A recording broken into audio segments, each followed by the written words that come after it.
देखिए, इससे पहले की वीडियो में हमने एसिड बेस के बारे में पढ़ा था कि एसिड क्या होते हैं, बेस क्या होते हैं, किस तरीके से हम एसिड और बेस को पहचान सकते हैं, प्लस पीएच स्केल के बारे में पढ़ा, strong acid, weak acid, strong base, weak base और बहुत सारे मेन इंपॉर्टेंट टॉपिक्स के बारे में हमने जानकारी ली।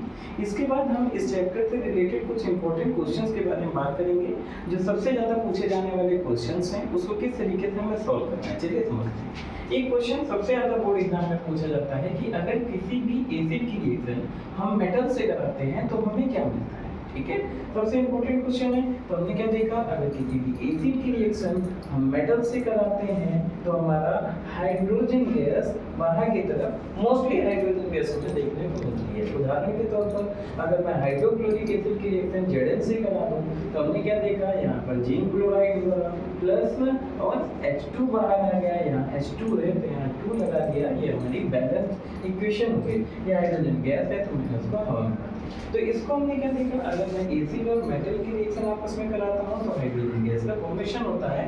ये सबसे इंपॉर्टेंट क्वेश्चन हमारा पूछा जाता है। एक क्वेश्चन ये हो गया।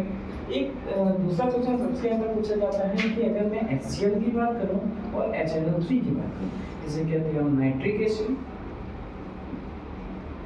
और इसे हम कहते हैं हाइड्रोक्लोरिक एसिड। ठीक है, अगर मैं इस हाइड्रोक्लोरिक एसिड और नाइट्रिक एसिड को किसी भी एक्वस सॉल्यूशन में शो करूं, एक्वस सॉल्यूशन के साथ, ठीक है, तो हम देखते हैं ये एसिडिक कैरेक्टर को शो करता है। एसिडिक कैरेक्टर को शो करता है। जबकि अगर मैं किसी भी ग्लूकोज को रखता हूं तो वो एसिडिक कैरेक्टर को शो नहीं करता है। इसका कारण क्या है, हमने क्या देखा, अगर मैं HCl की बात करूं और HNO3 की बात करूं, अगर इन दोनों में से मैं किसी की भी रिएक्शन अगर मैं वाटर से कराता हूं तो मैं क्या पाता हूं, यहाँ पर मुझे H+ आयन देखने को मिलते हैं। H+ आयन हमारे एसिडिक बिहेवियर को शो करते हैं। इसी के कारण हमारे HCl और HNO3 को एक्वस सॉल्यूशन में रखने पर वो एसिडिक कैरेक्टर को शो करता है, जबकि ग्लूकोज को रखने पर वो एसिडिक कैरेक्टर को शो नहीं करता है। ठीक है, we know that the hydrochloric acid and nitric acid are reacted to the water, it form the H+ ion, it is show the acidic character of a solution. But if you put up the glucose, we find that there will be no any H+ ion other than water. कोई भी H+ ion यहाँ पर उपस्थित नहीं होता है। इसके कारण ये एसिडिक कैरेक्टर को शो नहीं करता है, does not show the acidic character. ये भी बहुत ज़्यादा पूछा जाने वाला क्वेश्चन है, तो मुझे लगा आप लोगों को थोड़ा सा इसके बारे में भी जानकारी दे दी जाए। ठीक है, एक क्वेश्चन हम और देखते हैं, एसिड और बेस से जुड़ा हुआ क्वेश्चन। अगर हम कहीं पर कर्ड ले लेते हैं या कोई भी एक सोर्स फूड स्टफ ले लेते हैं, ठीक है, फूड स्टफ को ले लेते हैं, ठीक है, हम देखते हैं किसी भी कर्ड या सोर्स फूड स्टफ को कभी भी कॉपर या ब्रास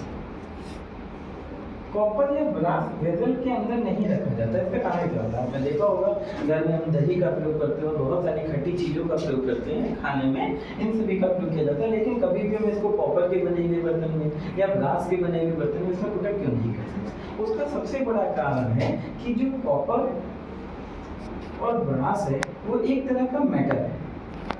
ठीक है, ये एक तरह का मेटल है और हम जानते हैं अगर कोई भी हमारा एसिड होता है मेटल के साथ रिएक्शन करता है तो कोई एक फॉर्मेशन करता है प्लस हाइड्रोजन गैस बाहर निकलता है। तो हमने ये चीज यहाँ पर देखी कि अगर कर्ड और सोर फूड स्टफ को हम कॉपर या ग्राफ वेसल में पुटअप करेंगे तो वो रिएक्शन कर जाएगा। रिएक्शन करने के बाद कोई पॉइजनस फूड स्टफ बना देगा।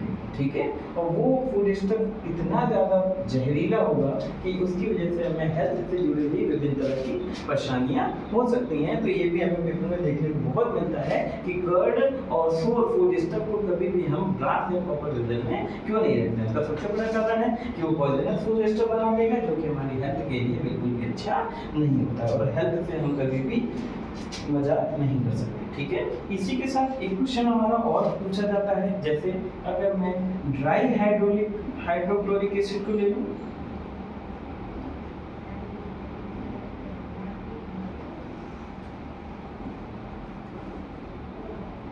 अगर मैं ड्राई हाइड्रोक्लोरिक एसिड को लेता हूं और इसकी रिएक्शन में ड्राई लिटमस पेपर के साथ करता हूं तो ये लिटमस पेपर के कलर को चेंज नहीं करता है। क्यों नहीं करता है? अगर हम ड्राई हाइड्रोक्लोरिक एसिड को लेते हैं, it does not show the H+ ion. So how you change the color of a litmus paper?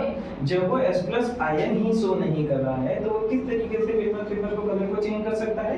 तो सीधा सा आंसर है, अगर किसी भी ड्राई हाइड्रोक्लोरिक एसिड को लेते हैं तो वो H+ आयन को रिप्रेजेंट नहीं करता है, जिसके कारण वो लिटमस पेपर को चेंज नहीं कर सकता है। तो आज हमने एसिड और बेस से जुड़े हुए कुछ इंपॉर्टेंट क्वेश्चंस को पढ़ा, समझा। इसी के साथ साथ हम इसमें और जुड़े हुए डिफरेंट टाइप्स ऑफ क्वेश्चन को समझेंगे आपको। इसी के साथ मैं इस वीडियो को ओवर करता हूँ। हमारे चैनल को लाइक करिए, सब्सक्राइब करिए और ज़्यादा से ज़्यादा शेयर करिए।